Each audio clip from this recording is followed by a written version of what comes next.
Welcome back to another episode of Important Miscellaneous Talks. Today we have a very, very special guest. Please introduce yourself. Hi, I'm Jeff Hamilton. African Yes, Prince. for those of you who don't know Mr. Hamilton, all the fun, cool looking basketball jackets, he designs them. So, where did your love of jacket design come from?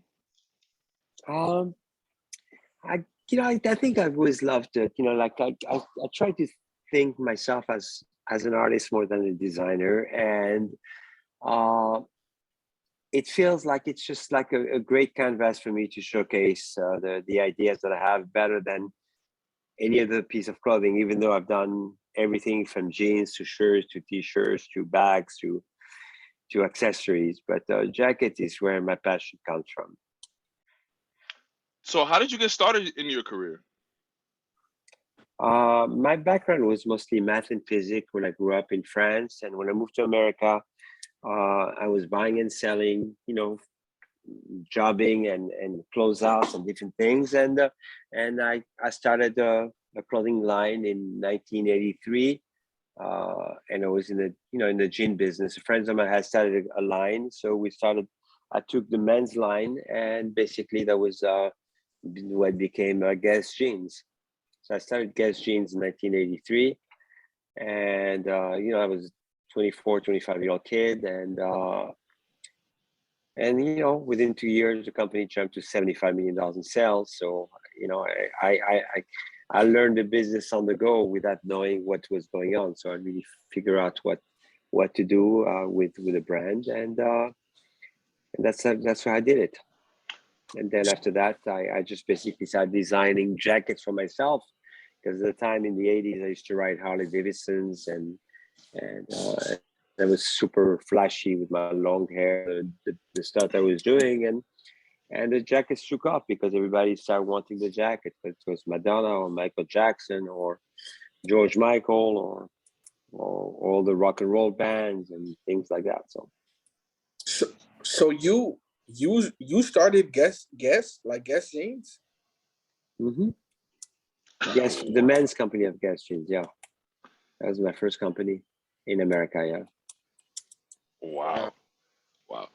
Did you ever expect, your love of design to open so many doors for you? No, it's a dream come true, because listen, at this stage of the game, I'm not, like my business is not even a business. I mean, I'm doing it only out of passion, out of love. For me, to have an impact on the culture and to be part of the culture since the 90s, whether it's designing everything from Michael Jordan to Kobe to Martin Lawrence, or like in the opening credits, or to Will Smith, to Kid and Play, to Nelson Mandela, and then today, I mean, yesterday I was on the phone with Rocky, and with Snoop, and with I'm doing stuff with Drake, and I'm doing stuff with The Weeknd, and so Travis. So for me, it's kind of like I don't think dollar sign to everything that I do. Listen, I still run a business, but really for me, it's all about the passion and the love, and the respect that I'm getting for something that I love to do, and I'm passionate about. So it's not like obviously it's a business. I'm not complaining on the business side of it, but it's I probably could, if I really wanted to kind of sell out, I would make a lot of more money, but I wouldn't be happy. I just want to do something that I'm happy with, that makes me happy and fulfill my needs of reward is not only money, legacy is reward, happiness Mm. is a reward. So I like to be creative, and I love to do things that I'm in my lane. I mean, I've been doing the jacket for 35 years, and a lot of people have tried to get into my space and copy me, and thank God I'm still here standing and loving what I do. When you got into designing jackets, who was your first big client? Uh, Probably was like a basketball player. Like, I don't know if you knew him, Reggie Theus at the time. And Reggie Mm. introduced me to Magic. Magic introduced me to Michael, and then I made a deal with the NBA. Then I basically snowball to everybody. I mean, and then it became kind of a staple when you win a championship that you have to wear a Jeff Hamilton jacket. Wow. That's And super I got duper dope. always a lot of love from Kobe, Shaq, and Michael and LeBron. I mean, listen, I've done stuff for LeBron when he was in high school, so I've had very long relationship with a lot of different people, which for me to get the respect from those icons, it's for me it has been it's very rewarding for me. Would you say that you were close with Kobe Bryant? Um, no, I would not go out to dinner with him and hang with him, but Okay. we saw each other. We would give each other a hug all the time because listen, I was not his best friend, but I was his designer. So I had a great relationship with him, and but I had a better relationship with Michael, and I still have a great relationship with Michael. Nice. So what would you say is your favorite Kobe Bryant memory, if you have any?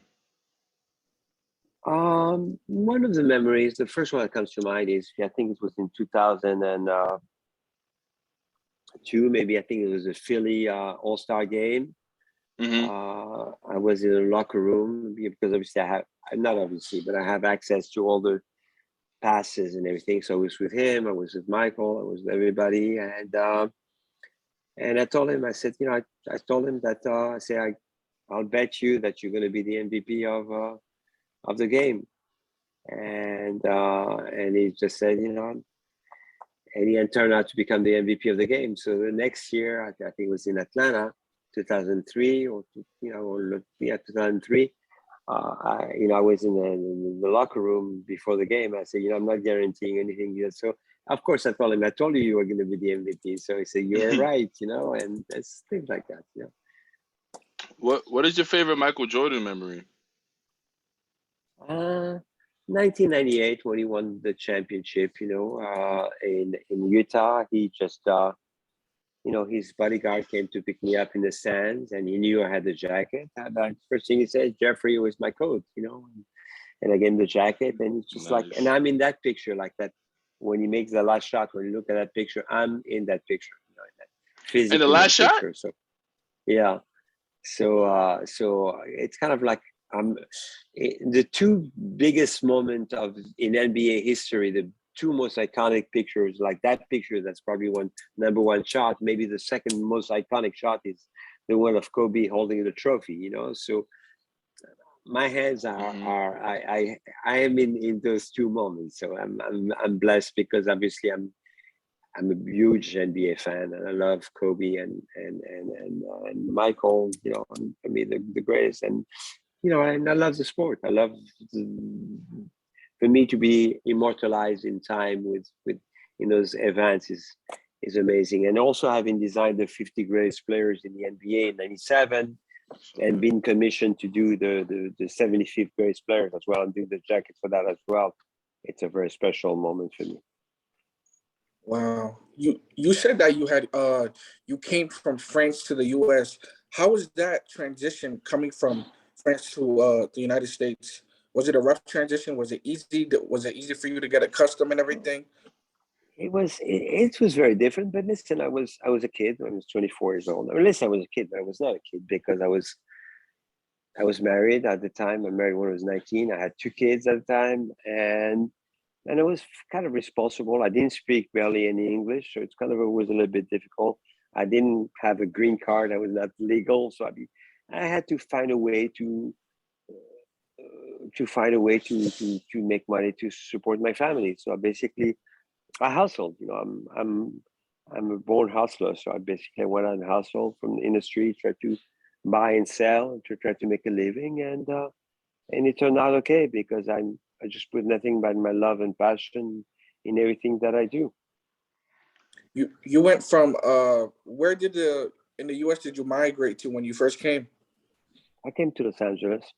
Oh, Originally, I was going to go to New York, but I didn't just. I felt Los Angeles was more my vibe, and I wanted the beautiful weather, and I thought it would be a better environment for my kids to be there. And I love Los Angeles. So mm. how does someone break into the fashion industry? It's way too vague of a question to Mm, answer it, and there's different road to different locations. So it's kind of like, how do you succeed in business? That's the same question. So you have to work hard, and you have to have talent, and you have to have your identity, and you have to be unique in everything that you do, and you have to be consistent, and you have to be honest and respectful, and never taking things for granted, and just and work hard. I mean, there's no secret. It's not like you come with a T-shirt and suddenly you're going to make $10 million. It's going to take mm. a while, and you find, and you have to keep on searching and searching and searching by being consistent till you find your own lane and you find your own niche. And once you're there, then explore it. So Well, where do you get your inspiration from? Like does something or somebody inspire you? Like how do you get your ideas to make these type of clothing? There is not such thing as a formula. Everything, there's not a real formula. It's living in the present, enjoying the moment, and feeling what inspires you. I mean, you could be in a basketball game or a football game, or a concert, and you see something that triggers your imagination. You see a color that triggers your imagination. You see somebody wearing a pair of shoes that makes you, wow, that would make it, that concept would be great in color combination to a jacket. And then there's people that come to you and say, I designed a jacket for Travis Scott. I mean, I made the jacket to match with a shoe. So kind of like, you look at their elements and you try to always stretch. Designing is about stretching. Stretching yourself always to another thing. It's like, mhm. the last thing you want to do to be successful in designing is to copy what somebody else is doing. Sure, you're going to do some business, but you're never going to build yourself your name if you are a knockoff of anybody else. So you have to be creating your identity, and something that your name is attached to. I'm blessed, just have worked so hard over the years that when you see one of my jackets into somebody, right away people know it's a Jeff Hamilton jacket. That Mm. is like really the ultimate achievement. Because again, taking money out of the equation of the business part of it, and that's kind of where it's at. What would you say is your favorite design that you've done? I have a special. I mean, the one I did for Michael in 1998 is probably one of my favorite one. And the Kobe jackets, the 2000, 2001, 2002. Those are probably my most iconic designs. But listen, the one with over the teams. I mean, it's kind of like a timeless piece that I've done that everybody has knocked me from Supreme to Nike. They all copied me on that, and I'm Mm. still I'm still doing Trendsetter. it. If you weren't designing jackets, what do you think you would be doing for a living?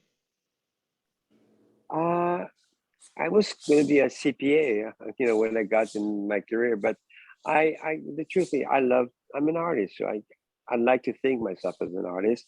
I would be, whether I'm painting, or I would be building home. I would, I would love to do something to do just on the creative side. Anything that has to do with being creative. I'm blessed because by necessity I became a businessman, and but really my passion and where I get high is when I design, and when I create something from a vision that I have in my head to seeing a finished product. That's what makes me happy.